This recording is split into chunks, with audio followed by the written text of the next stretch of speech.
Iran அமெரிக்காவை நேரடியாக தாக்காமல் அரபு நாடுகளில் உள்ள அமெரிக்க இராணுவ தளங்களை தாக்குவதை சில சகோதரர்கள் விமர்சிப்பதை காண முடிகிறது.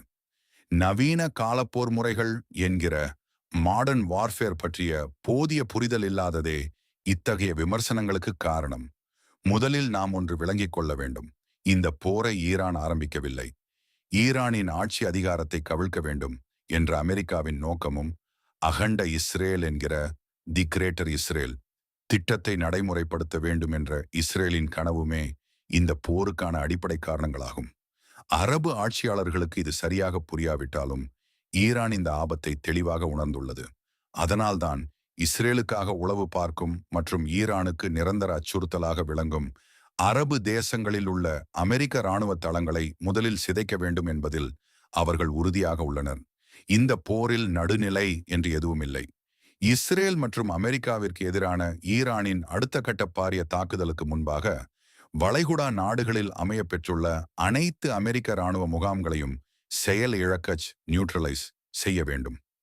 அமெரிக்க இராணுவ தளங்கள் அரபு நாடுகளை பாதுகாப்பதற்காகவே அங்கு இருக்கின்றன என்றால், அந்த நாடுகள் தாக்கப்படும் போது அவை ஏன் பாதுகாக்காமல் வேடிக்கை பார்த்து கொண்டிருக்கின்றன? அமெரிக்க வீரர்கள் ஏன் நட்சத்திர விடுதிகளில் பதுங்கி இருக்க வேண்டும்?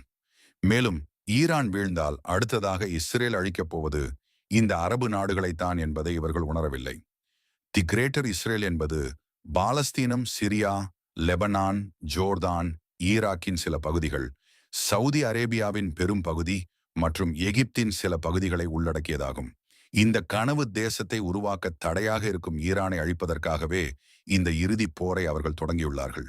அவர்களுக்கு ஷியா, சன்னி என்ற பாகுபாடெல்லாம் கிடையாது. அவர்களை பொறுத்தவரை அனைவரும் முஸ்லிம்கள் மட்டுமே. ஈரான் வீழ்ந்த பிறகு அவர்கள் உங்கள் வாசலுக்கு வரும்போதுதான் இது உங்களுக்கு புரியும். நான் சொல்வது பற்றி சற்று சிந்தியுங்கள், வித்தியாசமாக சிந்தியுங்கள், சிறப்பாக சிந்தியுங்கள்.